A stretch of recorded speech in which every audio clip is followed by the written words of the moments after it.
Hello, this is David Geckel from Baltimore, Maryland, and I'm a Leeds United fan. And we're back, bitches, and we're never fucking leaving. And you're listening to the DU Football Show.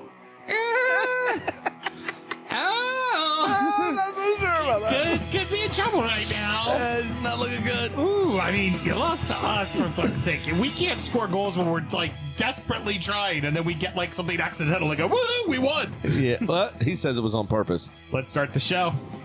Born in the land of Bowie, Maryland. Bred to be a fan of fucking Everton. Punch you in the eye and drink your rye. Sam Houston. Sam Houston? Arsenal fans have another Sam. AKA the fucking Gooner Graham. Stump of a lord. Looks great in shorts. Sam Graham, hey. Sam Graham. Fucking United!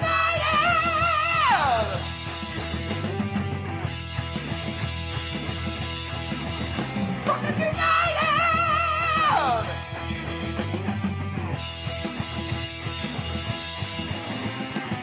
Hello and welcome to the DU Football Show, a completely biased recap of the English Premier League as told by two common American schmucks. I am your host, Sam Houston, and across the way from me, he's just regular Jesus, Samuel Graham. I have a little olive tint to my skin, Huh? so I'm going for the role of Jesus. I was just wondering if you were my own personal Jesus, but apparently you just regular Jesus. I'm just regular Jesus. I'm regular Jesus. That's How you funny. How you doing, buddy? I'm doing pretty good. How are you? I'm hanging in there. Long day, but doing all right. Ready to do a show with you, good sir. Your long days or my regular days? You know, you could live that life. You chose not to. With who? We're recording at the DU Public House just outside the nation's capital. You can check us out on all podcast platforms. Please be sure to rate, subscribe, review, and share with a footballing friend. Should you want to chat with us, there's many ways that you can. Mr. Graham, tell the good people how they can get in touch. Absolutely. You can text me right as the show starts like my wife does. Or it's at DU Football Show on all the social medias or dufootballshow@gmail.com to get in touch via email. Very good. And Mel, we had a little interesting interaction in your world, didn't you, this week? I did. Yeah. I led a Twisted History tour on Saturday, and I had a little coffee before my tour. I was yawning and checking them in. I'm like, sorry. Ooh, I was up early for a game this morning because Villa had the 7:30 in the morning game, and the guy who happened to be English goes, "What game?" I was like, "Oh, football game, English Premier League." He goes, "Who do you support?" And that's when I realized, oh, he's like from the island. Isn't that what they call it? They are an island people, I yes. go, Aston Villa. He goes, I'm an Arsenal supporter. Smart man. And I was talking about the show, and then I was like, yeah, my husband's an Evertonian. And then as I said that, somebody else for the tour is walking up and goes, did somebody say Everton? I'm an Everton fan. Very cool. Wow. So, yeah, we had some good football talk on the show. There's Sam's business card wrapped in a $5 bill fall out of their pocket, too. We were talking about the new local soccer team, because it's American, the Annapolis Blues, and he and I are season ticket holders. And then one of the guys on my tour is a lobbyist, and he's like, yeah, I just bought 6 tickets. I'm going to give them out to clients and my sons. I'm like, awesome. It was a good weekend. Well, so basically, you didn't service the tour. You just got a group of people that wanted to learn about history talking about soccer. Yeah, you know, pretty much. we had a good old, Out in front of the State House. So hopefully they check out the show. Love That's it. funny. Sam and myself both work in the wine and spirit industry and both have a deep, passionate love for all things distilled spirits. So as the red-blooded Americans we are, we vow to have a drink in our hand throughout this show and every single show. Mr. Graham, Whiskey Advocates list continues to roll. We're on to what number, good sir? Number 11, so the last one in the bottom half of the table. This is the Sweeten's Cove Kennesse. Oh, yeah, that's correct, actually. Kennesse Toasted Sugar Maplewood Finished Bourbon.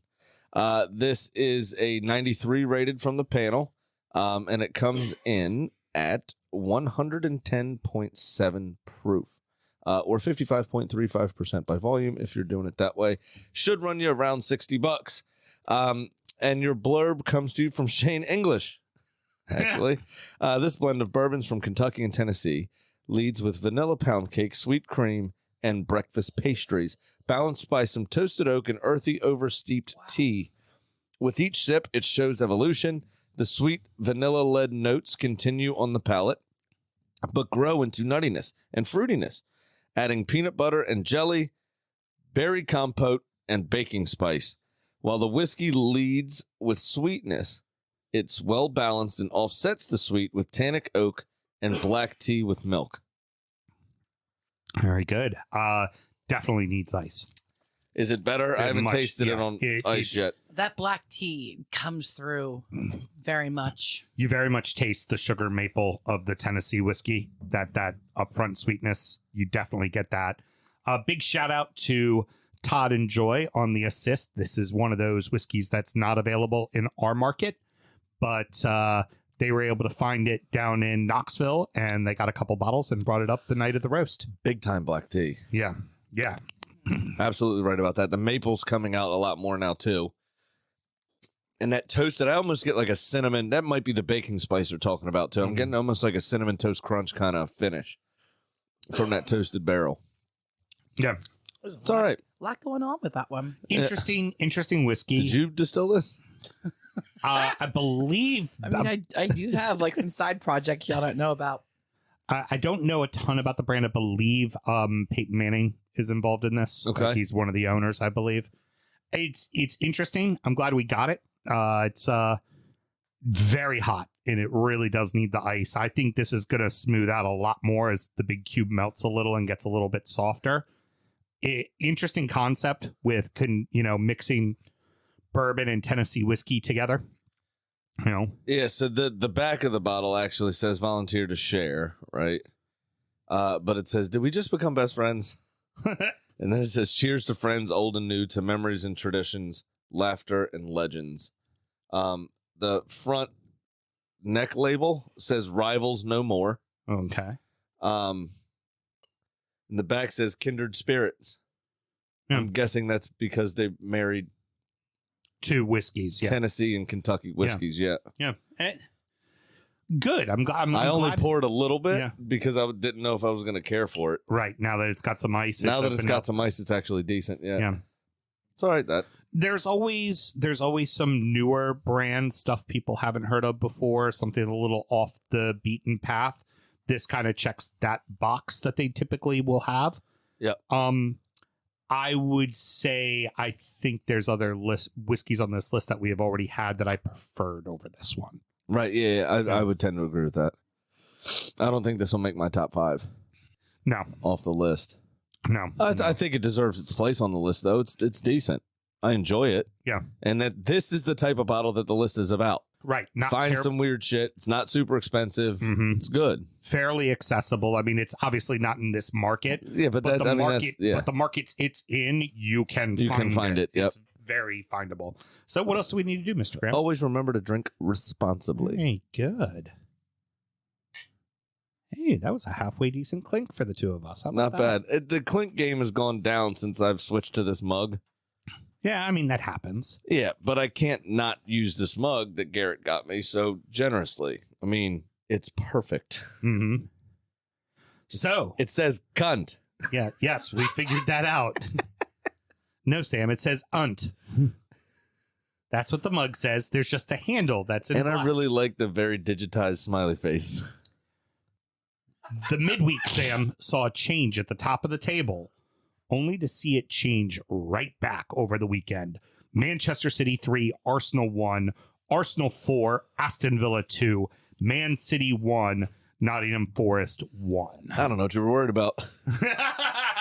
Nothing to see here. Nothing to see. Just go on about your day. We'll be all right. It was excellent. Yeah, the City game was very frustrating, obviously.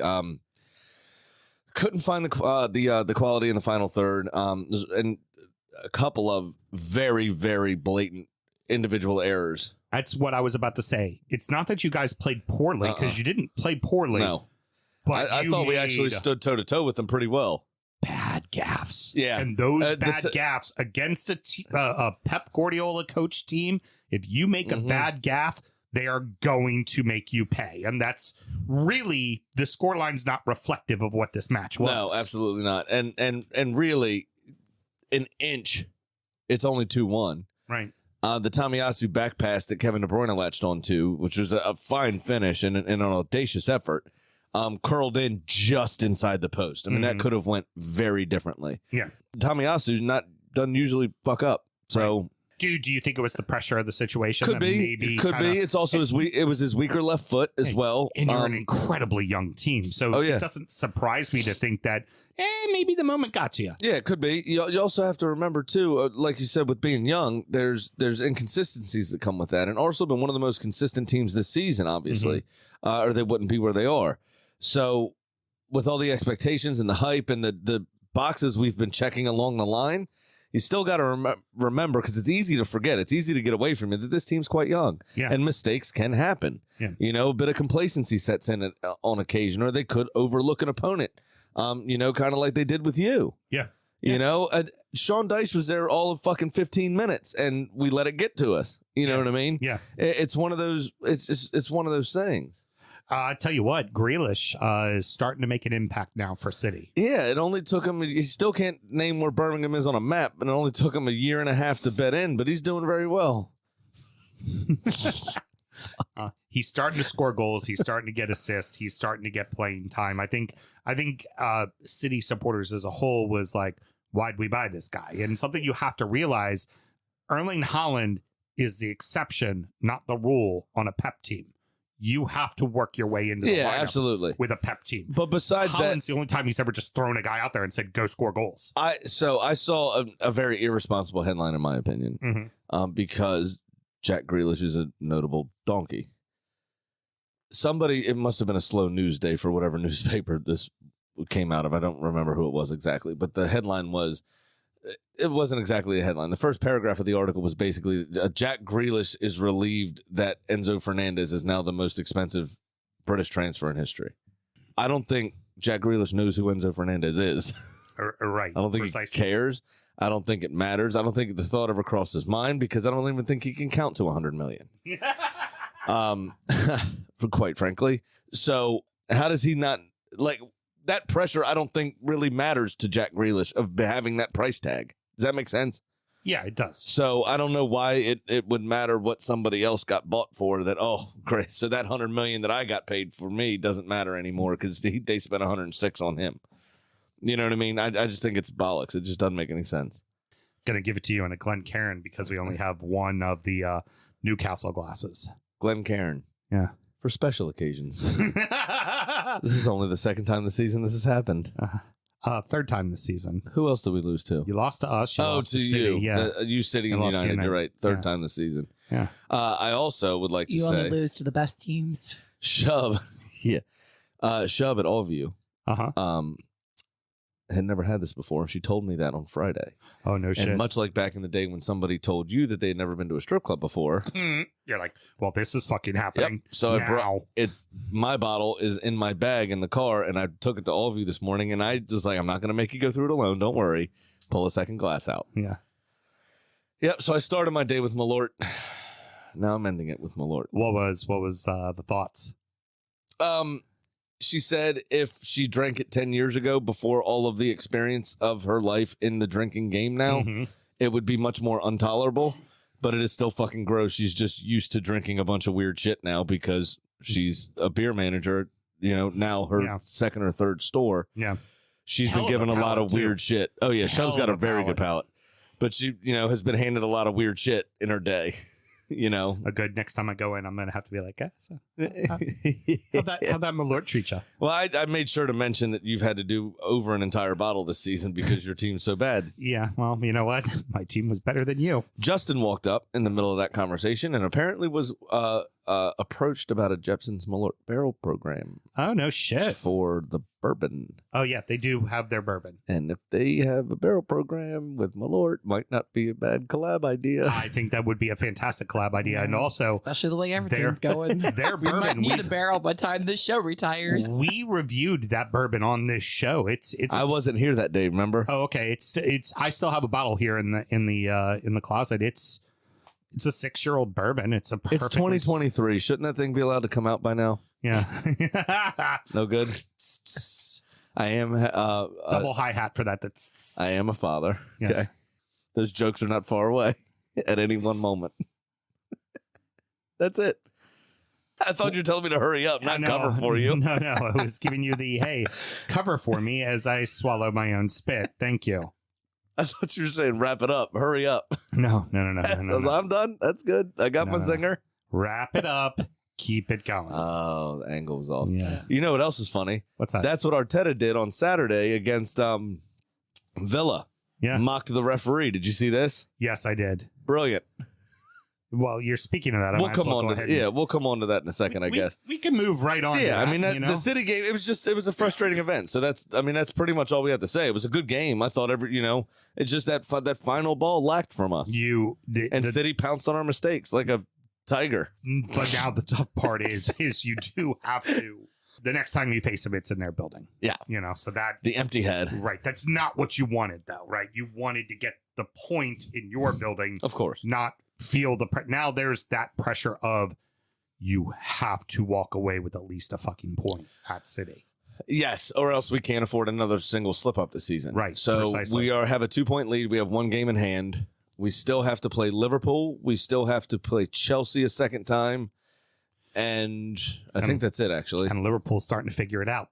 Right. So and the Liverpool game's at Anfield as well. It's away also. Not good. Yeah. Correct. So that is a little worrisome. Chelsea, I think, brush them aside. Yeah. Fucking pitiful, that team right now. Jesus. It could be managerless by the time we play them next time. Wouldn't be But surprised. we have a good run coming up here. This was the last kind of top half team we have to play for a fair amount of time now. I think like 6 or 7 games. Mm-hmm. Everything becomes quite winnable. Yeah. So, we should be able to at least maintain. And then those oddballs here or there, just hopefully everybody's fit and firing and we can figure it out. Good response for you on Saturday morning. Not a good start. You went down twice. Yeah, but what you want to see, right? A lot of top managers always talk about the performance. If the performance is good, if we're doing what we're supposed to be doing and creating the chances we're supposed to create, eventually the goals will come. Eventually the one shot they got will go the other side of the bar and it will be out. You know what I mean? Like that kind of stuff. And you saw that here, that the level of performance didn't slip. We were able to fight back, come back twice. Because how easy would it have been to deflate after giving up a goal in the 5th minute? Right. And you're in their building. You're exactly. in their building. Yeah, the crowd's on your back, the whole nine. And Villa Park notoriously is very close to the pitch. The crowd is like breathing down your neck. It's loud and they're tasting blood. It would have been very easy to capitulate, but especially going into halftime down. But another great piece of business by the genius Mikel Arteta selling Double Agent Emmy on deadline day a couple of years ago for this very moment. And boy, did he deliver. When you are a shithouse to the way that he has been a shithouse since the World Cup, especially, but really going back to the Copa America when he won it with Argentina last summer, it is absolutely a requirement to fuck with him now. One of the other Maybe he did. He definitely opened the door to it. And there was I got a lot of memes sent to me over the weekend. Mm-hmm. Yes, I tagged you in a few on Facebook. The closed group was quality. I'm this weekend. surprised. Quality. I'm surprised that no one from Arsenal grabbed the ball or the Man of the Match award afterwards and did the Golden Glove celebration with it. Oh, Mikel might have been. I really thought of upset it at that. when it happened. I thought of it, and it was pointed out by the lovely people on that other podcast that we listen to that doesn't pay us to plug them. Right. And they thought of it, and I was like, "Yep."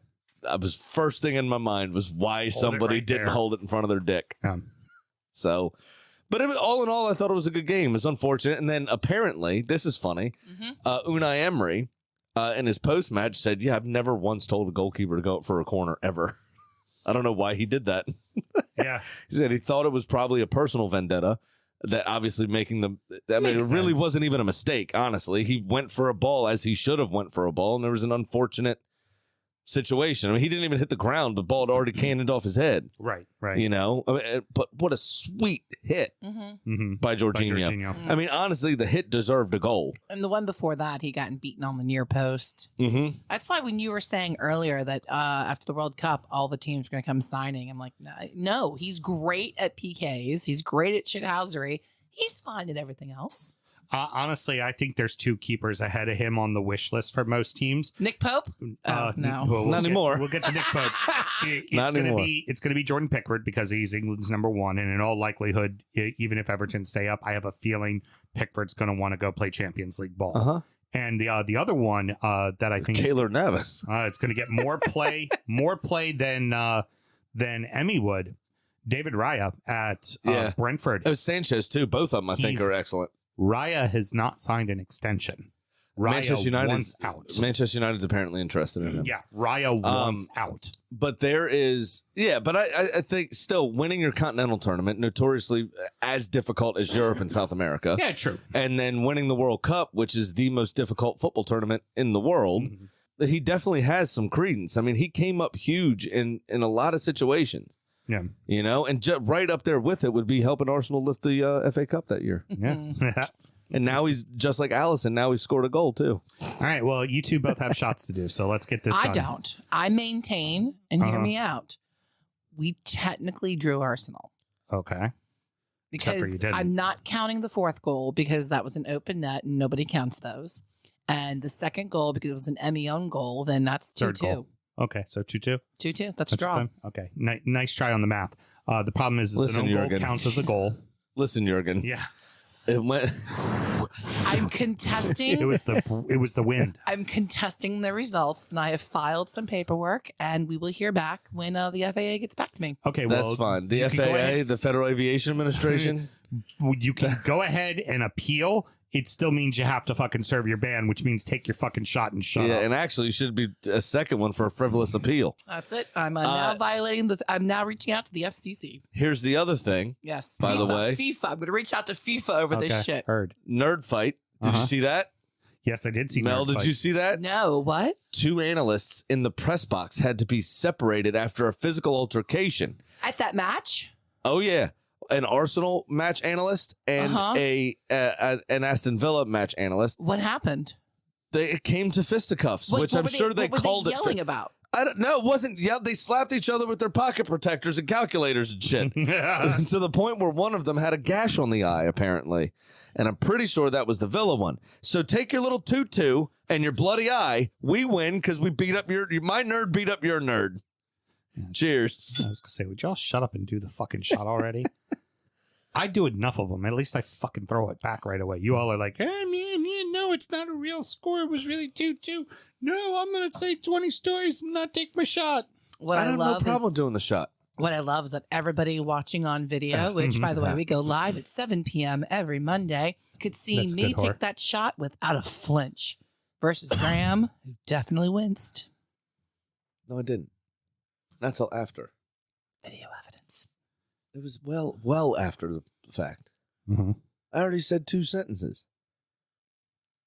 You care if I'm going to cut you with my pocket protector. I'll gash your eye out. There is something about the city ground in Forest. There's Special. something about that ground. They become giants the minute they take the pitch in that park. You know what else was a giant? Keylor Navas's cock. It was like a third arm. Yeah, it was. That saved a point blank. Was it John Stones or Emerick Laporte? One of the two of them. Yeah. Saved a shot point blank range. It was a performance for the ages from Navas. This is Real Madrid stuff from back in the day. Why he is considered to be one of the greatest goalkeepers of all time. It's not debatable. He's just that fucking good. He's he good. really is. He is good. Really, really is. Yeah, the man is just it's funny because it wasn't like I really feel like Henderson had done anything wrong to lose his job, but it's Keylor fucking Navas, man. Yeah. It's Keylor fucking Navas. Dean Henderson was hurt I know, at but one point, now which is why they had to sign him. But he ain't coming back into play no. because it's Not Keylor now. fucking Navas. Yeah, for sure. This is like when he made the decision to go back to Manchester United. It's like, you're not going to replace David De Gea. Right. Why are you doing that to yourself? Just didn't, and why Dubravka would leave Newcastle. Well, I know why he left Newcastle, but why would he leave for United? Right. You're not going to play. Right. You're not going to play. Right. But yeah, no, awesome. It was a great fucking game. The City goal was decent. The Bernardo Silva goal was decent. Great goal. But Forest didn't, not create chances. They had a fair few. chances in the game. City dealt with most of them, a couple of helter-skelter moments. City doing what City seems to be doing a lot of lately, other than against Arsenal, not being cutthroat. Like, Well, they just I think Holland was starting to get really frustrated with the physicality of the defenders, and then tried to leather everything. Just absolutely put his laces through it and blow the ball up. I mean, he instead of finishing as he should, and he just lost his composure. missed 2-point blankers, and one of them he put in 100%. fucking row Z. Like, he makes those. Like, and you could tell he was clearly frustrated. I think he wanted a call that I don't think he should have gotten. I think they were right in not calling the penalty. Yep. Thought me it was too. soft at best. Very soft. Agreed. Totally agree. But when you're a player and you're not, things aren't going your way, you start to feel like you're being hard done, and you look for that. Like, you go ahead and try to get the soft penalty because you're not getting it any other way. So you just try to and manipulate the system a little, and it just didn't work. Sure, Navas tried that with his wife later, but because of the save, couldn't do it. Because after a save like that, probably couldn't get Wood. No, But his team could right there at the end. no, What a fantastic pass. Yep. And a Chris Wood tap in. And pretty much every Forest fan that criticized the signing had to eat humble pie. Yeah. And had to, he saved us here. And he did. He came up huge. And that's one of those games. I know we say, for the most part, for teams that are in relegation battle, it's not the... Who's that from? Just now. I'll show this to Houston. Christian just posted that. Your regular Jesus. Taylor in the comments, speaking of your Jesus hair, said, that checks out. That's what people say when they see Graham's hair. Jesus. Sorry, I didn't mean to interrupt. Oh, but you're that perfect. was- You're perfectly fine. Hey, it's leave it to little stroke and battery recharge to fuck with Graham. It's like just how it goes, man. Little stroke. And the Energizer Bunny. Yep. Oh, fucking Duracell over there.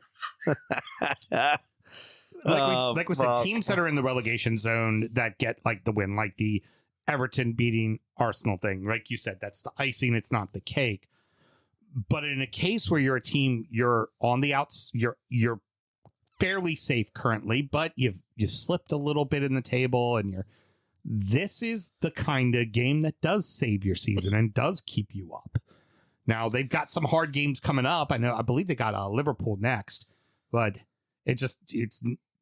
they might be doing just Force enough. have West Ham next. Oh, I'm sorry. They might be doing just enough to stay up, man. They really might be. And then they've got you after that, actually. I know they got Sunday us the in there. 5th. Us in their building, and that's after we have to play you in the midweek. Yes. I have a feeling when we play you in the midweek, Somebody going to hurt the real and bad. I have a feeling we don't care. Yep. You I shouldn't have care. a feeling that it's going to be we need to go get points at Forest, which You is not an absolutely- easy thing to do. Exactly right. And if God, I nailed some spit. Forest are up to 13th. Yeah. All of a sudden, 25 points with a minus 20 goal differential. Oh, they need That to is keep that. far and away the worst in that area of the from 10th through 16th. That is the worst goal differential. Yep. So, but they need they're on 25 points. They're flying right now Yeah. by their standards at the moment. but they need to keep that point lead because they don't want to get into goal against. No, they discussion. can't. They're in trouble. They if can't do. big time. Yeah, 100%. Do you think City can stay consistent? Because we keep seeing this throughout the season where there's, this Forest game, drawing Everton at home. Like, What, just- you mean those noisy Northerners? Yeah. What do you think that they're going to be able to, like, they clearly were focused and ready to play you, but then they fuck it off against Forest. Do you think that they can focus on the rest of the season and do it? Or do you think they're prone to more fuck ups? I think they're prone to more fuck ups simply because Kevin De Bruyne is being really weird. His attitude hasn't been right for a few weeks, but basically since the World Cup, his attitude is he's looked disgruntled. Yeah. And then you add into it how poorly he himself played on Saturday against Forest.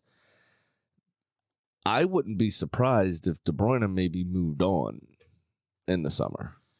That also all depends on what their fucking status is with Calvin Phillips and a few others as with well. financial fair play as well. Well, that's Who knows true. what Well, the they hell could that's- sell. They just wouldn't be able to buy, You potentially. keep a disgruntled player because it's a body. Well, it could be. Yeah. Now, it depends. But yes, you're correct. I mean, I'm sure they have, as many people on loan as Chelsea do. So Chelsea can survive probably a 5-year transfer ban because they have so many people on loan they can bring back that are owned by the club still. Pretty much. Yeah. There you go.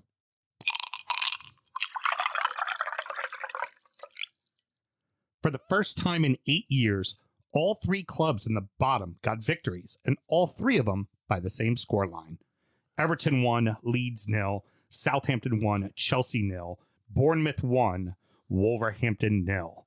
Chippy affair at Goodison, man. Chippy affair. I want to say, and I've reserved the right to go way over on the amount of time allotted for Newcastle because Alan Giannis has escaped a bullet here with as banter club as they were this past weekend. The fact that 3 1-0s from the bottom teams got in before that game. Yeah. I reserve the right to make full fun of him in the last segment. Oh, I was just gonna say that Oso is anything but Oso. That's for damn sure. If you look at the lines for the most fuck part. that. Yeah. Yeah. So y'all's game was pitiful. Oh, It was god awful. What a fucking goal, though. There were 2 moments that really sparked in this game for me. One was Seamus Coleman's goal, who maintains that he actually meant to do it. He said he had a hip problem, and he knew that he wasn't going to be able to wrap his foot around it for a cross, so he thought, I'll just have a shot. I think that's a lot of emotions to go through in that very short span of time from running down the field. Yeah. And at his age, if he's got a hip problem, how's he moving that fast in the first place? Well, I'll couple that too with the fact that he did look up. There was nobody in the box. Oh, well, that's true, but Meslier was also out of position. Why the hell are you lining up to cut off a cross when there's no one there to cross to? Like, why aren't that? It's very much a what were you thinking, Meslier? It really was. He's a lot like Lloris. As that whole French, goalkeeper kind of status quo, really. Very good shot stopper. Pretty decent most days. Prone to a big gaff. And this was another one. Oh, absolutely. He got beat 23 yards from goal on the right side. Literally, by the sideline. But a fantastic cross shot that ended up in the back of the net. That's the only... I scored a goal. The only goal I scored in college was similar to that. Was a cross that the wind got hold of and took it in. Yeah. What was the second thing you had for the... Don't fuck with the Americans. We've been trying to tell you all that for fucking years. Those okay? two are feisty. The FBI, the CIA, you don't fuck with Americans abroad. Okay? You get it now? Dwight McNeil had to be coddled by a fat steward. Yeah.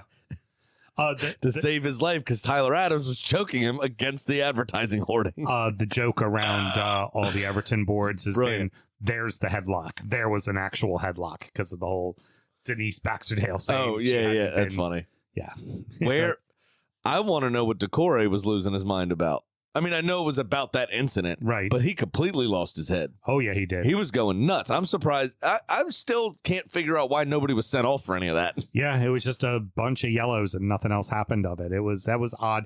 The other thing I wanted to bring up and mention about Everton was, on a positive note, as far as supporter goes, they got opportunities. They didn't capitalize on any of their opportunities, but there were actually, like, unlike with Frank, where there just didn't seem to be anything happening. Like, there were multiple chances. They fucked off those chances. Oh, yeah. But there were multiple chances. Yeah. I think once Dyche gets them organized completely, I think they'll start to play very, very well. I think he'll go on a bit of a run. They really need Calvert-Lewin healthy. Yeah.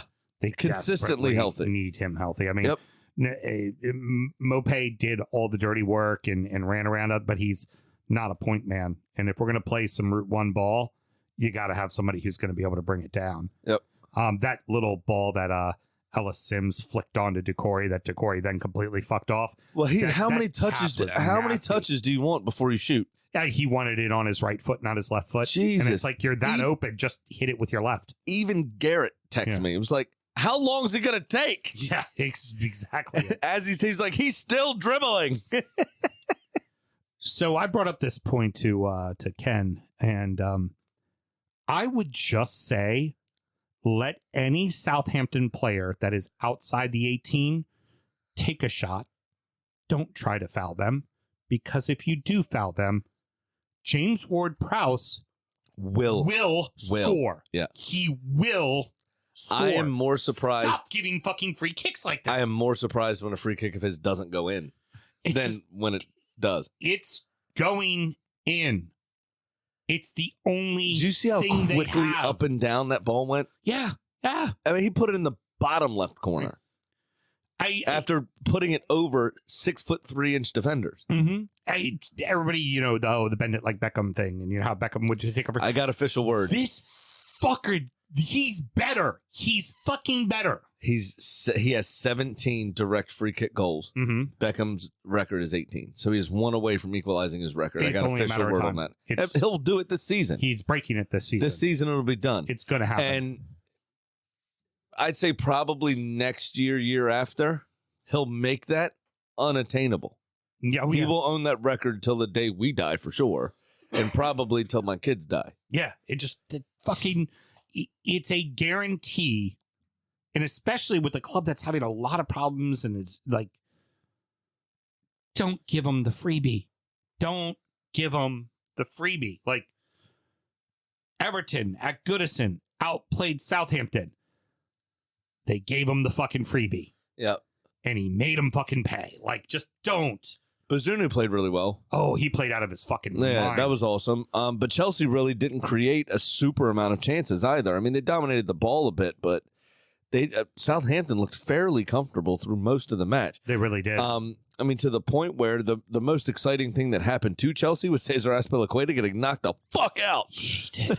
He got demoed right in the face. Jesus, he did. Well, that was no hesitation in the shot. It was an attempted bicycle kick. Yeah. That he just got kicked square in the face and knocked the fuck out. Yeah. They took him to hospital. He's okay. He's sent messages, which is why these jokes are appropriate. Because everything's fine. There's no problem. A little concussed, but that's all. Very good. Very good. Is Chelsea a mess, or is Potter the problem? I'm going to be diplomatic to everyone involved and say a little bit of both. I think he may be out of his depth egotistically, because he's a very humble guy. He's an analyst type of person. Right. And he likes a project. He's a lot like Pochettino. But I think he lacks the charisma and the big-headedness. Like, if you look at the top end of the Premier League right now, you've got Jurgen Klopp, you've got Pep Guardiola, you've got Mikel Arteta, you've got even Eddie Howe to a certain extent. He'd be a little feisty in interviews and stuff, but you have a lot of really emotionally led managers. See how Sir Alex was back in the day. Arsene Wenger was known to be quite spicy sometimes. You have these giant personalities that go along with their nerdiness about the game. Right. Potter doesn't have that. Yeah. And I thought it was always going to be a struggle coming from little old Brighton, as it was coming from Ostersunds in the first place from Sweden. Yeah. To manage the egos and to do this, that, the other. And in a team where you're paying no less than 60, 70 million per player, there's ego attached to that. And I'm not sure that he has the ability to deal with those egos and keep everybody happy. How much longer does this go on? I don't know. I really don't. Listen, the only thing we have to go on is the Dodgers, because of that's the only other sports team the Bowleys have owned. Right. And old Todd was very patient with that manager. He's been there 7 years? You said, I think. Yeah. Because they're one of your biggest rivals for the San Francisco Giants, right? Yep. Absolutely. So he stuck with that manager through thick and thin and gave him time. Baseball fans are not like footy fans. Football's a very different beast. Yeah, it is. And I worry for Graham Potter, I really do, especially how reactive Todd Bowley seems to be just in general. Cherries get a huge fucking win.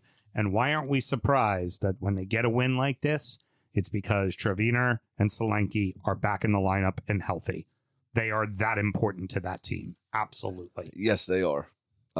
Absolutely 100% they are. Wolves really missed an opportunity here to put a little distance between them and the bottom. Absolutely. And in their building, too. That's the thing. At the Molineux. But they have such a problem scoring goals. Now, they've done better since Lopetegui's been in charge. Yeah. But they're still one of the lower scorers in the Premier League, including his time in charge. Yeah. So I just don't know. I don't know. That's what should we make of Wolves is exactly what my question was. Then the follow-up question. I don't know. I accidentally answered it. I don't know. This team could end up still being in a relegation fight. They really could. Yeah, 100% they could. Absolutely. Especially with Leicester going on the run they've been on the last few games, seemingly getting their shit together. You got you guys. Leeds are kind of falling down. Southampton put some points on the board here. West Ham is too good of a team to be in fucking 18th don't place say right that. now. The ferryman can work his magic.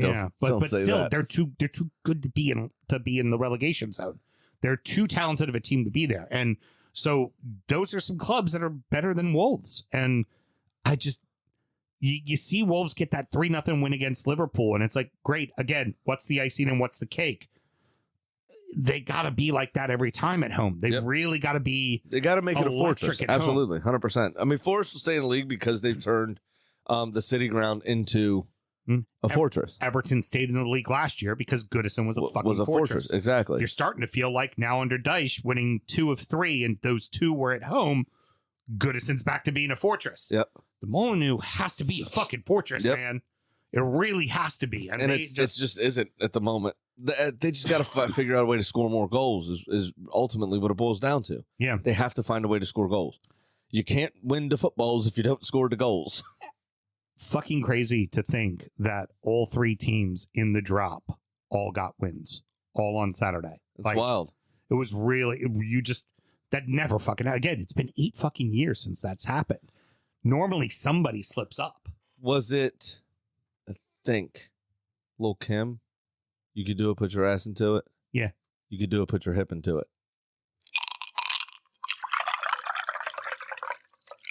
Rounding out the rest of the league in anything but, so that happened. Brentford 1, Palace 1, Fulham 1, Brighton 0, Liverpool 2, Newcastle 0, Man United 3, Leicester 0, Tottenham 2, West Ham 0. Palace a little hard done. I think they were probably the better side in this match. I mean, the first 35 minutes, like, everyone thought they had chances, but to me, didn't really look like they were very clear-cut chances. Okay. Except for Olise's chance. That actually probably should have been a goal. But his cross was the one that opened up the scoring, with Eze getting on the end of a peach of a pass. But similarly, both goalkeepers said, "Fuck you, you ain't scoring." I mean, both goalkeepers laid it on them. Yeah, it's exactly what it was. It was an excellent defensive performance from both keepers and both teams, really. But it was a fairly even game, in my opinion. I mean, both teams had chances, but a couple here or there. But and Janelt getting a last-minute equalizer was fantastic, obviously, for Brentford. This was a game they should have lost. I think it is harsh on Palace. So this is where you do say, though, for Brentford, if you're going to be a top 10 side, don't lose this game, yeah. Find a way to get a point when you don't deserve it. Mm-hmm. They did that. So as they're improving as a club, you know what? You go, hey, it wasn't our best day at the office. I wish we had played better at home, but we didn't fucking lose, right? For sure. Absolutely. So imagine, if you will, with me, a song. Making my way down to the South Coast, walking casually. I'm a cottager. Go have yourself a nice day.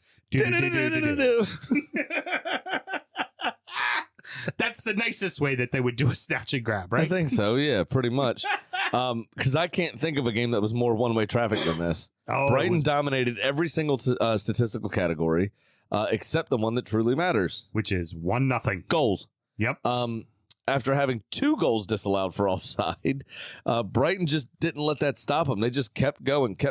But Manor Solomon got his what seemed like Fulham's only chance of the game, really. Yeah. I'm sure they had 1 or 2 more. Yeah, really. But it was such one-sided play that I can't really even remember another Fulham opportunity. Yeah. It was pretty insane.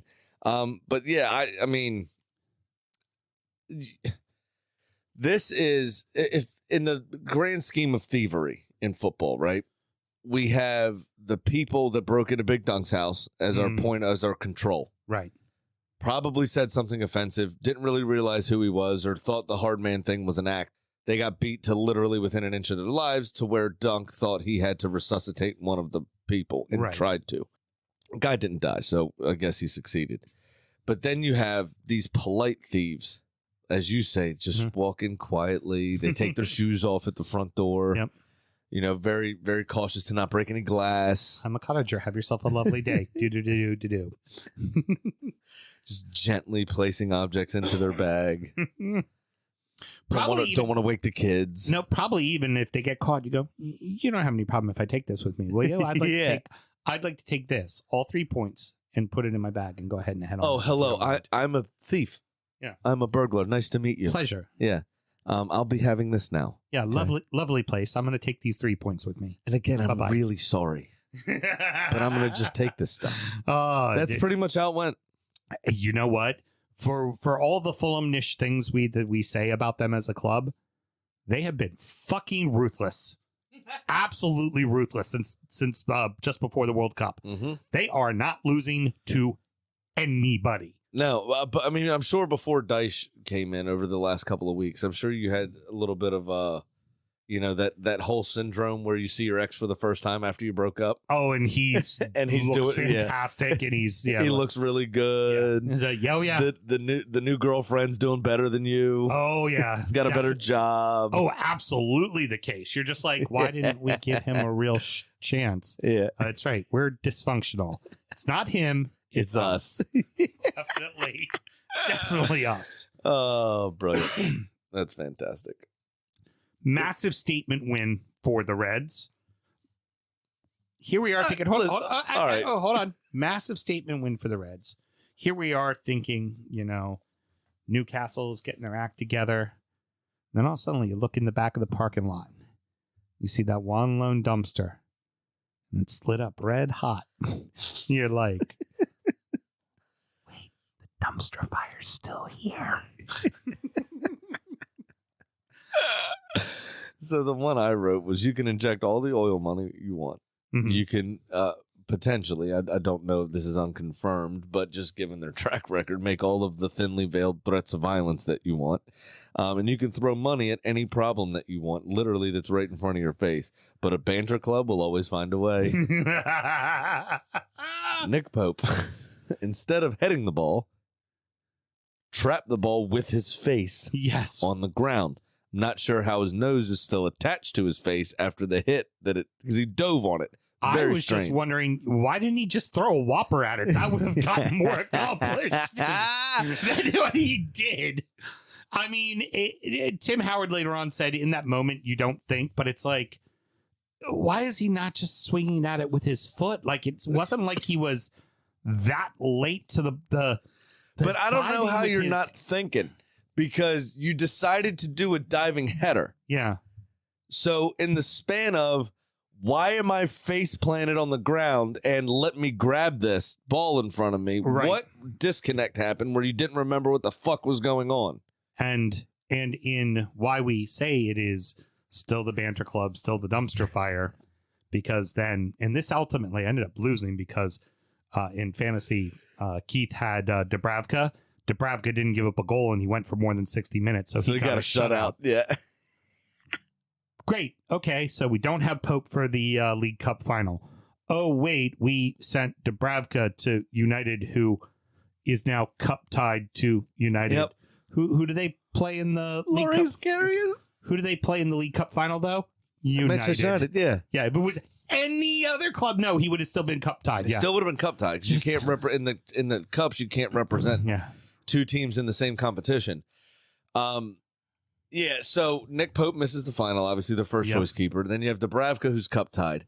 But the biggest bit that makes it funnier is the third choice goalkeeper who they bought because Carl Darlow is injured. Yep. Is none other than Liverpool fuck up Loris Karius. Yes, that we all know from the Champions League final against Madrid. Real Madrid, yeah, whose life was ruined as a result of that game, essentially, and ended up in obscurity in Turkey, not really playing for a mid-table side in that country. Right. There is apparently a push to try to get the red card overturned. The problem with that is, He handled the also, ball. actually, there's another facet to this. In his post-game, Eddie Howe said, it seemed harsh at the time for that red card to be given. But I don't really know the rules around this one. You're the manager, mate. Yeah. You should probably know the fucking rules of the game. You're the manager of a fourth place club team. And, it took a while. It's like they've been saving up all the banter to just let out at 1 minute. All at once. You remember when you were a virgin? Mm-hmm. All those many moons ago, Sam, Yes, for you? yes, many moons ago. And you were building up to your first sexcapade? Yep. And then it lasted all of 2 seconds and you exploded everywhere? Yep. That's what's happening right now. Oh, yeah. They got into the Champions League places and they were thrusting in and out between third and fourth. Uh-huh. And then, pow! All the banter comes at once. Yep. And banter, while fun, is brilliant in both your eyes and ears. Because I love seeing it and I love hearing all about it. I got a banter controversy about Liverpool. Okay. Liverpool, to remind you, I had to write this down. They won the Sports Positive 2022 award for greenest club for their commitment to sustainability. Their buses run on sustainable fuels. So why did they fly 33-minute flight, 147 minutes from Newcastle back to Liverpool? Klopp said the Premier League made him do it. They made him do it? No, but they put him in an impossible situation since they faced Real Madrid in 72 hours. Oh, so he had to fly. So we can't drive a 3-hour, we can't make a 3-hour bus trip. No, they had to fly because he wanted his players to have maximum rest. And so they're being roasted over this sustainable choice. Well, you know what's also quite funny is Forest Green Rovers are actually like the most sustainable club in England. They have a 0 carbon footprint, apparently. Mm-hmm. Big Dunk is now the manager of them. And when asked about all of this stuff, we talked about it last week, but I didn't know potatoes were vegan. Yep. Brilliant. And somebody posted a photo after Dunk's comments of just a piece of turf on a plate that said vegan cheesecake. Or Big Dunk's version of vegan cheesecake or whatever. It's just like a thing of grass. It's just funny. Brilliant. Oh, it's so good. I'm so glad Newcastle are back. Mr. Graham, by the way, you Make said Newcastle banter again. You wanted to bust Alan's balls, but give it up to Alan. Him and the missus will be at Wembley this weekend. They are flying out. They are going to Wembley. That's fucking awesome. Good for them. They can see Loris Karius fuck up in person. And I hope, because he featured for them, he will get a medal if Manchester United win. Oh, I hope Dubravka walks across that stage. He won't. But in an ultimate power move as to why, because he was a good goalkeeper. Yeah. Is a good goalkeeper. Yeah. Why you won't the other thing, Newcastle goalkeepers is the one thing about Newcastle, even under Mike Ashley, you didn't have to worry about. Right. So why they would buy Nick Pope and offend Dubravka to the point where he goes out on loan, gets cup tied to the team they're playing in the final, right? Then they can't play the other guy, the Pope, because of the red card. It's all very meta. I'm loving it. It's beautiful. If I was Dubravka, I would walk up there in my suit, right, to receive my medal with the Manchester United team and take it back into the dressing room and slap Eddie Howe with it. Fucking just power play. Like, why would you? You didn't need a goalkeeper. Dubravka was good. Right. I love it. It's too funny. This is fantastic. Yeah. It's proper stuff. It's proper stuff. This, and you know who else? ITV has the game in England. Mm-hmm. Yeah. ITV has the coverage in England for this final. Do you know who? Because Jules Breach is actually hosting the coverage of the final for ITV. Do you know who her two guests are as analysts? And this is ITV properly taking the piss because she said she didn't find out about it until this morning. Who is it? Peter Schmeichel and Shea Given, two fucking goalkeepers. An embarrassment of riches from ITV. Yeah. When Newcastle is struggling the way they are. To find a keeper to play the match. Priceless. I feel like I'm in the middle of a MasterCard commercial. This is fucking priceless. Nice. The cost of admission, £72. The cost of flights for Alan, $3,000 round trip. The cost of watching Loris Karius drop a ball in another cup final. Priceless. Yeah. United dominate. Rashford is fucking rolling. But oh, wait. I didn't know people were allowed to kick people in the fucking knee with spikes up, and apparently that doesn't get a red card. Yeah. Completely changes the game. Of course it does. That should have been a red. Definitely. Should have been a sending off. Same. How can you tell me that VAR is looking at things fair and rationally when the freeze frame you have is a cleat up going directly into a person's knee? How can you justify that that is not violent conduct and that is not a red card? I mean, how can you look at that and not say that that's not a red card? all agree that VAR, everything looks worse in slow motion. We all agree that is the case. You would hope that they took the context of the game into consideration, and the context of that particular movement into consideration. But they've already shown in the past that they don't. Right. So I don't know why they didn't do it, but there definitely, I think, should have been a red card shown here. Look, I'll go back to it. Alon against Newcastle. He came through, got a fair tackle, but because his leg swung through at the end, they changed it from a yellow card to a red card, and they overanalyzed the fuck of looking at that on VAR. And here you have... 2 weeks ago, they didn't even draw the fucking lines of the Arsenal game for an offside. Yeah. And then in the Brighton game, they drew the lines, but it was on the wrong fucking player. Right. So what is VAR doing? Right. You have replays. You have the benefit of taking as much time as you need to figure it the fuck out. Do we think that maybe VAR was a mistake? Yeah, I've been thought that. Yeah. I hate it. Yeah. But they want to do it. There's a ton of money involved. I understand it. But there's absolutely no reason for the failures that are happening. Then get it fucking right. Yeah, I mean, look at the NFL. They get it right. Yeah. What? Send over a fucking consultant. Help them. NFL may overanalyze it a little too much, I think, at times, but they ultimately get it right. Yeah, 100%. There's one or two calls. The NHL gets it right. The NBA gets it right now. Yeah. The NBA. I saw a VAR decision in the NBA the other day that involved a scrap, a fight. Everton could have used this. The referee physically stood there watching the replay with a fucking notepad. Right. And he had headphones on in communication with the NBA offices for an assisted referee also looking at the same shit. Right. And then they compared notes at the end of it. And then he talked to the rest of his referee crew to come up with a decision on who to eject. Yeah, fair enough. Come on. It's not that difficult. It really isn't that difficult to fucking do. Rashford is playing fucking amazing right now. Probably the best striker in England at the moment. The moment. I was going to say there's obviously pieces that need to be fixed on United. I would say, you could probably improve the midfield a little bit. Well, you have Eriksen hurt. You have Casemiro suspended because he choked out that other dude, Will Hughes, the other day. Casper, the friendly midfielder. Yeah. So I think United's midfield's okay. They're going to need reinforcements. So Casemiro's what, 31, 32? Yeah, of course. So they're going to need, despite looking 12 years old, Eriksen's on his second life. Exactly. He's on the Duracell plan like Christian is. He needs to. They're going to need to reinvest because Fred, I don't think, is the future. Right. No way. He's serviceable, but he's McTominay. I don't think is the future. Yeah. I think they're both at best backups. Yeah.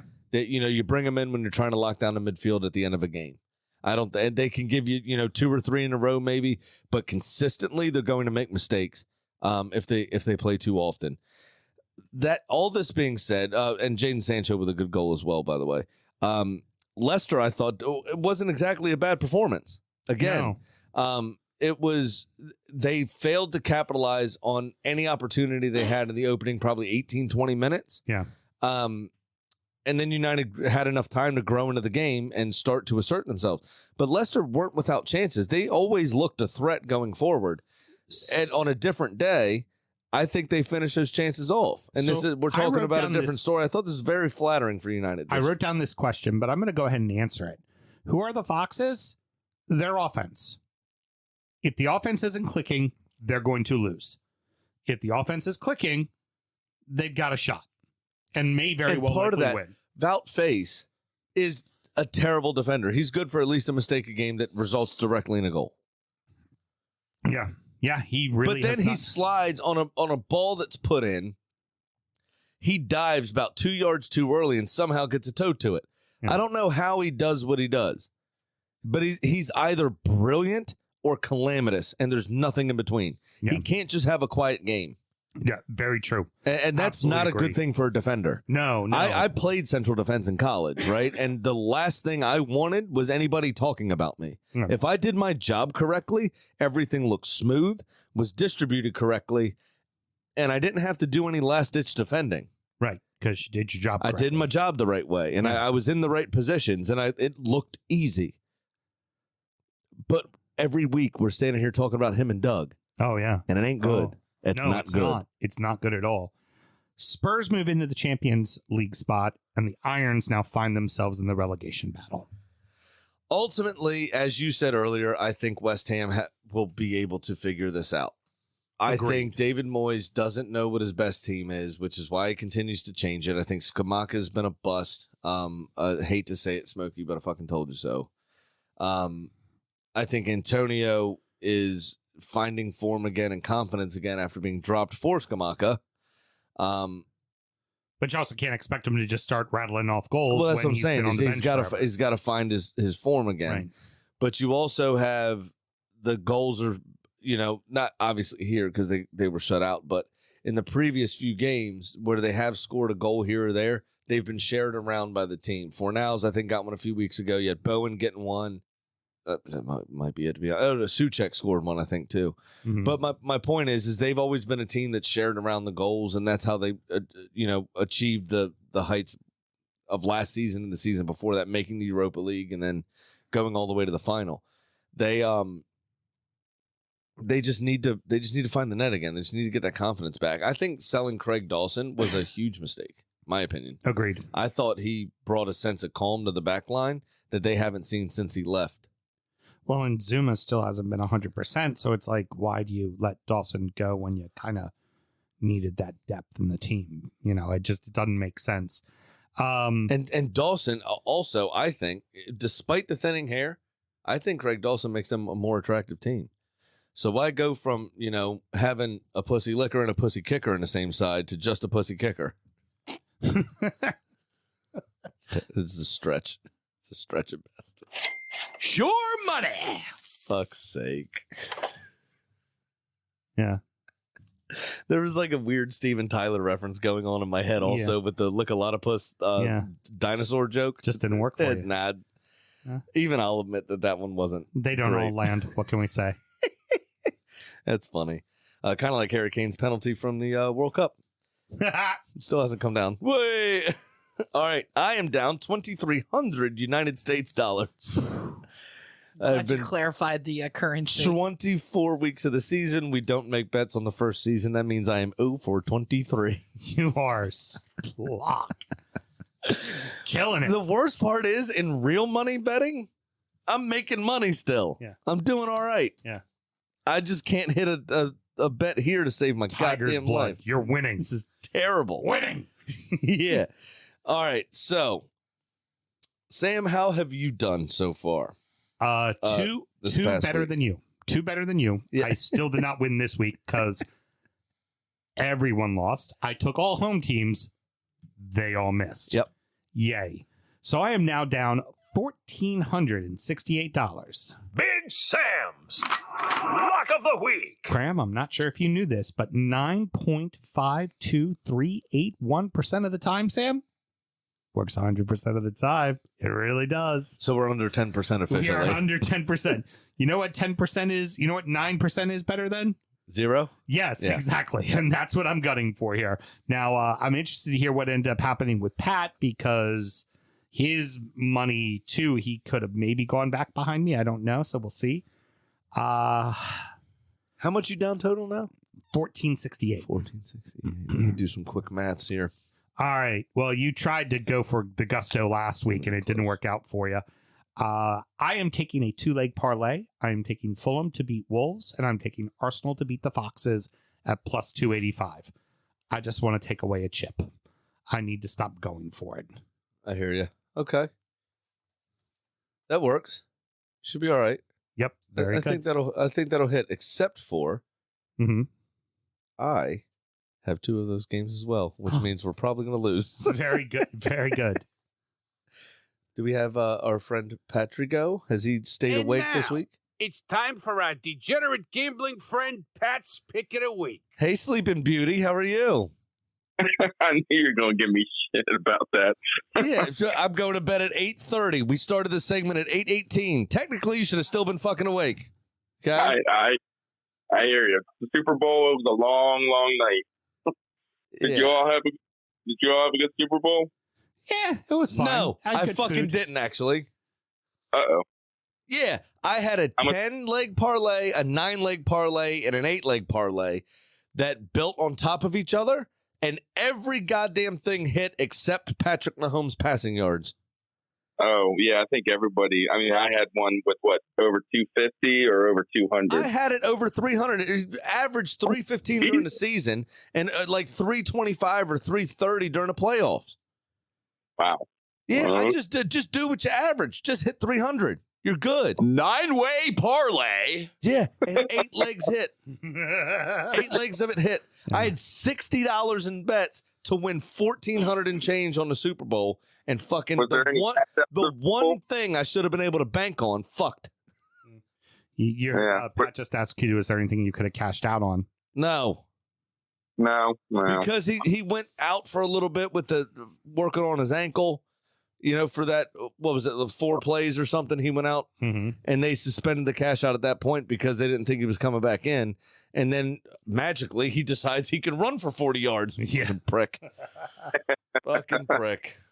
Yeah, that's okay, because all my bets that I made before the game were hit, like the over and things like that. But then I gambled all that away on bets during the game that did not hit. So Nice. I ended even, so can't complain. But it was like, Jesus. I mean, I was only Yeah. $60 down, so it's not the end of the world, obviously, but Oh no, it's yeah, just a bit ridiculous. But that's what I've started doing, actually, is betting a bunch of props of just for people to do what they average. And because I end up with a 7 or an 8-leg parlay, I get good odds. And I normally hit. Yeah. Because just Yeah. do what you average, and you're good to go. So you bet 60, and Pat over here goes, well, you know what? My kids are going to need to pick up a good old blue-collar trade because they ain't going to fucking I college. think I can only afford Lincoln Tech. Jesus Christ. All right, Pat, I need to know what you're doing this week, my friend, in the English Premier League betting sphere. Oh, right. Well, Sam was just wondering how it turned out for me last week, and it did not turn out well. Losing 4 out of 5. I Damn. am down to $1,631. Not good gambling. So I am so fuck it this week. I'm doing a 4-game parlay. I mean, who cares? Yeah, fuck it. I'm in So, first of shitty betters. You know what? Hey, real quick, Pat, before you go on, you know what I feel like this season for gambling has been? Because normally, every 4 or 5 weeks, each of us hit Right. more Yeah. often than not. You remember that scene when Heath Ledger was Joker? Mm-hmm. And he's just taking that pile of money in that warehouse and dumping gasoline on it? Yeah. And then Batman's like, what are you doing? Sorry, Yeah. it's Christian Bale. What are you Yeah. doing? Mm-hmm. And he lights that match and just tosses it and goes, I just don't care. Ah! That's us. Yeah, Fuck that it. is Yeah. us. Just, you know what? Let's bet the fucking house. Yeah, let's bet every game. Let's parlay them. Right. Put it all. All right. So what do you got this week? All right, so I'm going to take Arsenal over Leicester, Everton over Villa, Leeds over Southampton, and Liverpool over Palace for 100. That'll pay off at 13.40. So that Terrible with money. Yeah. So you So can I eat up know- most of your losses if that hits. Yeah, but it's not going to, so don't worry about it. But Yeah. and it won't even wait to the last game to not hit. It'll just not hit on the first game of the morning, and the bet will be dead from then on. That's how it's been rolling. So Right. Yeah. That's Not true. good gambling. Yeah. No, definitely not. We've pushed like 4 Adam buttons. Do we owe him any money? No. All right, good. tell him we don't have it. yeah, We gotta pay our bookies off. All right, man. Hey, well, in honor of you being awake this weekend, I just wanted to tell you something. All right. I've got a 4-way parlay as well. But mine Grammy folding. is a bit sensible. I'm down 2,300, as I said, but I've got Fulham over Wolves, which I think, same as you, that'll happen. Arsenal over Leicester as well. I think same thing. Fout Face is not going to be able to deal with us. Right. City over Bournemouth, because somebody going to get hurt real bad. Oh, yeah. And then I've got Liverpool to beat Crystal Palace as well. That is plus $769. So I can eat up a bit of my debt, put myself in the mix since both of you were about down 1,600. Right. So I can get back into the game. We'll all be within 50, 60, 80 bucks of each other. You know, one bet hits, somebody now has a $600 lead. I'm now down about 1,500. If I hit mine, I end up being down about 1,200. Yeah, right. So, Yeah. but we're in the mix. Right. One bet hits, we can change the lead, actually, for a change. Exactly. So, yeah, I'm doing something rather sensible, it seems. But again, I did that this past weekend with all those home teams and got fucking nothing. All 3 of my home teams fucking lost. So we'll see what happens here. Yeah, it does not work out well for us. No, not at all. You know who's on a bit of a fucking run right now? And I'm surprised she hasn't gone and flown the coop. Kitty the chicken. What, you mean taking that money and just fucking bounce? Well, I guess I should unmute myself. Yes, you should. I even filled to make her push the button. Yeah. So, Kitty is on a big slide and has lost 4 in a row. 4 so in a she row. sits Damn. At 10 and 12. So this week, I gave Kitty Liverpool traveling to Crystal Palace. Christenball. So Kitty went through an old shoebox and pulled me out a Kodak. You know, one of those from a disposable camera. So it must Wow. have been Okay. must have been an older photo. It was a picture of her on Steven Gerrard's shoulder back in Istanbul in 2005. Christenball. The Istanbul. old comeback. Yeah. Yeah. Clearly, he wasn't alone. He had Kitty there. But he was on both his feet. Now, it's obvious that Kitty doesn't see Liverpool slipping up this weekend, and she's picking them to defeat Bergeon's, not Nicole's, Bergeon's Crystal Palace. See what I did there? Liverpool slipping up I this did. weekend. That's nice. Gerrard. It's not bad. Not being alone. It's not bad. It's sometimes I do some really brilliant writing. I mean, Kitty does some really brilliant writing. I really liked that meme the other day about the Gerrard Lane in Liverpool. Somebody named Gerrard Street or whatever, and said, "Oh, I can't walk down there. It looks really slippery." It's funny. Well, your writing might be brilliant, but your gambling surely isn't. That's why I need to reply. Let me drink a beer real quick. Your English isn't very good either. Your ability to say words, no so good. That's why you all need to gamble legally and responsibly. Championship corner. I've fallen and I can't get up. Oh no! I thought she was having a little Taylor there for a second. So we had a double game week, of course, because it's the fucking championship and there's a million games a season. No love lost on Valentine's Day between Cardiff and Birmingham, where Cardiff won 2-0. Speaking of Cardiff, and I want to get this out of the way now because closing words have to be poignant to one particular thing. Mm-hmm. Huddersfield Town, 28 years after sacking him, Mm-hmm. Neil Warnock is back in charge. Yes. Neil Warnock, the Warlock, is back in football. Come on. I also heard that both Sam Allardyce and Harry Redknapp have been linked to the Leeds job. No Please, please hire them in tandem. I have to see that duo of absolute fucking old English shitheads. Yeah, but then what is it? Sammy Love, who's Sammy Lee. Sammy Lee. What's Sammy Lee's job going to be then? If you The same as it always is, just handing Big Sam Werther's originals.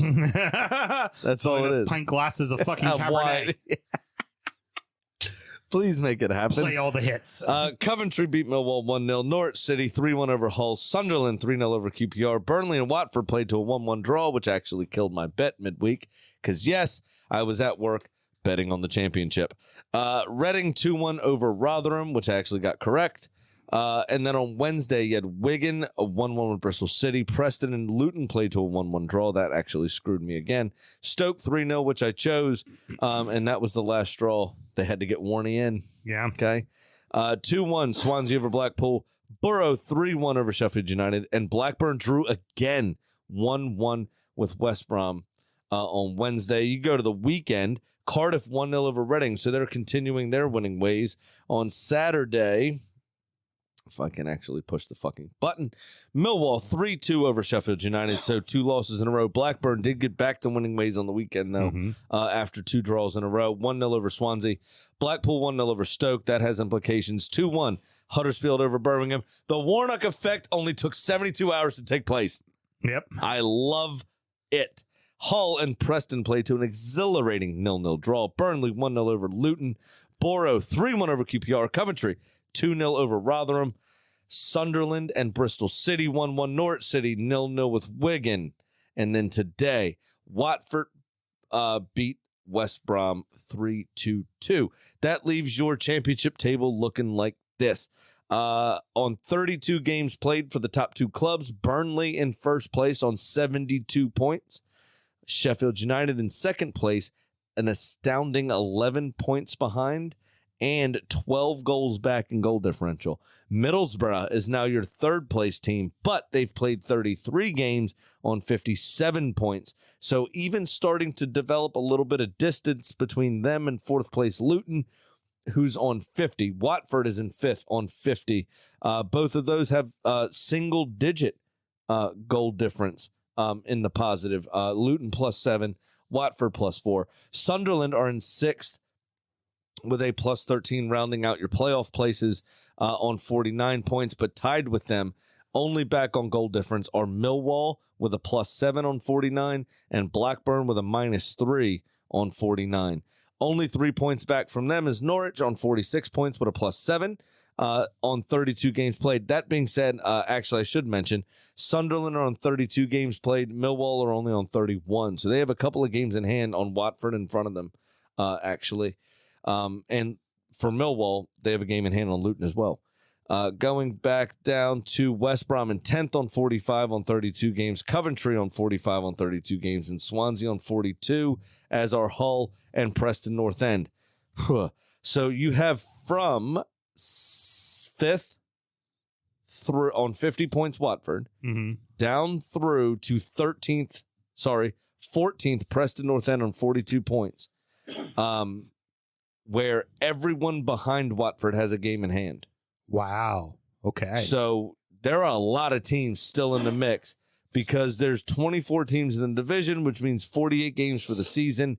Most teams are on about 32 games played. So there's still a hell of a lot of points up for grabs. Absolutely. And not a lot separating those playoff teams. All the way down, as I said, to 14th. You win 2 games in a row, all of a sudden you're in a fucking conversation. So it's going to be very interesting. Down at the bottom of the table, Huddersfield, after their win, are now on 31 points on 32 games played in 22nd place. Still in the relegation zone, but only 2 points from safety and only 3 goals back on goal difference to Rotherham. Then you have Blackpool in 23rd and Wigan in 24th, all tied on 31 points as well, but a worse goal difference. Blackpool with a -15 and Wigan with a -21. All of those teams are on 32 points, as are Rotherham. Now, all of those teams, though, Cardiff is in trouble, Neil Warnock's former haunts. excuse me, because they're on 33 games played, 35 points on the table and a minus 11. So they're right in the mix with that goal difference. And if everyone below them wins their game in hand, they're only a point out of the relegation zone. Oh, wow. God damn. Fuck. There is a lot happening, and Championship Corner might be about a 10-minute segment from now to the end of the season. It has been fucking crazy. Tight. It's that fucking tight. And the games come so thick and fast. It's really important to actually do the midweek games now. Right. Where early in the season, there's so many games to come. I normally only talk about the weekend. Right. But now there's so much shit happening. And there's, teams are still in the FA Cup. And so they can't be, they're not playing, so they got games in hand, and you always want points on the table, not points in reserve. It's fucking crazy. It's gonna get wild, and y'all are just gonna have to buckle in and get ready for the ride. Excellent. All right, well, that's gonna wrap it up, boys and girls. Sammy, yes. I'll say, hey, Houston. Miss Jane is watching right now. Oh, and hey. said, sharp looking jersey there, Sam Houston. Thank you, darling. I appreciate it.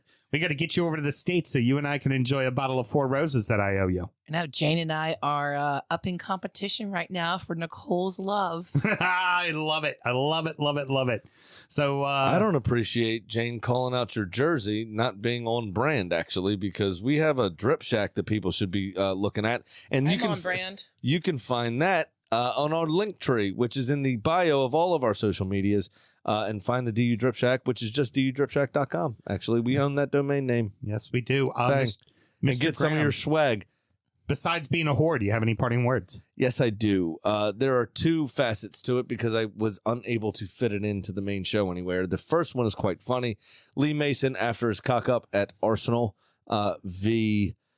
Brentford and his failure to draw the lines for the offside, he has left by mutual consent the VAR gig that he had after he retired from on-field refereeing. So do you leave and we pay you, or do we fire you and you fuck off? Well, I guess I'm leaving. Guess they have to check VAR for the answer to that one. Yeah, sorry, I drew the minus sign in the wrong spot. You can fire me. Anyway, so yeah, he's gone, which is good. Doesn't help, this weekend City's result helped ease that pain a bit. But those 3 points were massive with City having lost to Spurs. You would have just gone back up to a 5-point lead instead of a 2-point lead. Exactly. Yeah, that's a tough one. With a game in hand still, yeah. Which would have been huge. Would have allowed us 2 slip-ups. Yeah. If we needed them. Anyway, so that happened, but more sad, more tragic, more upsetting. I haven't checked the veracity of that this particular facet of the story. Christian Atsu, formerly, I believe, Newcastle United. Newcastle, he did a loan spell at Everton as well. Yeah. He was a Chelsea player, but as we know, Chelsea has a lot of players. They loan a bunch of them out. Yeah. Tragically passed away in the earthquake in Turkey this past weekend. The part that is unverified that I've seen reported by a couple of outlets, not necessarily all of them I trust, though. Mm-hmm. He supposedly had, I guess, have a couple days off after training or after a game, rather. He had a trip booked somewhere. They didn't really say where, but he scored a crucial goal at the weekend. His manager and the team is the one that said this. Oh, they did? Okay, I didn't see that. Yeah, because I know what you're talking about. This is coming directly from the manager of his team said this. Okay. He supposedly had a trip booked and didn't take it because he scored a goal and wanted to stay back and celebrate with his team. He was going to go to Ghana. Yeah, he was going home. He did a tremendous amount of charity work in Ghana, and it would not surprise me if he was going back to check in on some of the things that he pays for back home. And decided to stay and celebrate with his teammates instead because of the goal that he scored and what he did, and ends up passing away at 31 years old in a terrible, terrible, terrible earthquake situation that has implications all through the country of Turkey with builders, with government inspectors, with a lot of people that are taking are receiving blame for having stuff not up to code and not having stuff done properly. Well, in a spot where there was 10 buildings, 5 were still completely standing with no issue, and 5 were completely Fully rubbled collapsed, on the ground. So yeah, it would naturally bring around some questions. Correct, and it's a very, very tragic situation. By all accounts, a lovely person, a good trainer, professional, through and through. Christian Atsu, and just an all around lovely bloke. No real reason to hate him for anything. Ton of charity work, as I said, back in Ghana. Paid for a ton of surgeries for underprivileged children that had terrible diseases and ailments, and just a very sad thing. I'm sorry, Mel. It's okay. His coach had also added on to that he died on one of the happiest days. The whole thing is very, very, very sad. Godspeed to them. May his fellow countrymen continue to live on his legacy and make him remembered for all the good that he's done for their people. That's the key thing. Absolutely. Thank you so much for joining us, boys and girls. Next up is going to be Injury Time, where we're going to talk about the beers we were drinking. By the way, it's Bourbon County Beer Review Week from Goose Island. That's right. So pay your $5, listen to us chat about the last 4 years of Bourbon County releases. Yep. Going to check in on our adopted clubs and our fantasy leagues. And then, of course, we're going to preview the weekend's action. Should somebody want to find Injury Time, how they go about doing it, Mr. Graham? Absolutely. It is patreon.com/Robbio/DU Football Show. You just sign up to that one beautiful, sexy $5 tier, and you get all of our extra content. That is Sound Check, which is our actual sound check. Sometimes you can't even hear it. That's usually when Sam's on the 1s and 2s. When you can hear it, Melissa's in town. Not wrong.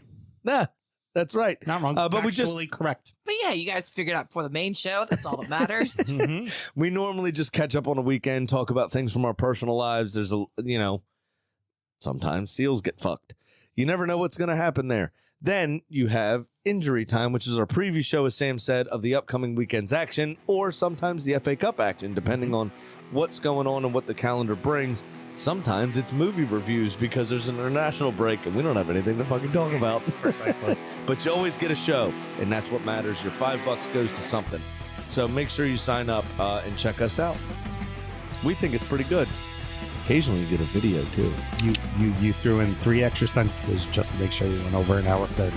Until next week, everybody. I do what I can, mate. Good night. Born in the land of Bowie, Maryland. Bred to be a fan of fucking Everton. Punch you in the eye and drink your rye. Sam Houston. Sam Houston. Arsenal fans have another Sam. Right day, the fucking Gooner Graham. Smells of my lord. Looks great in shorts. Sam Graham, hey. Sam Graham. Drunkard United!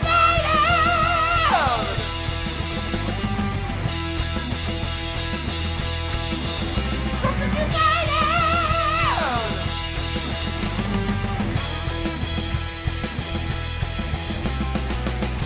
Hit the fucking mute button!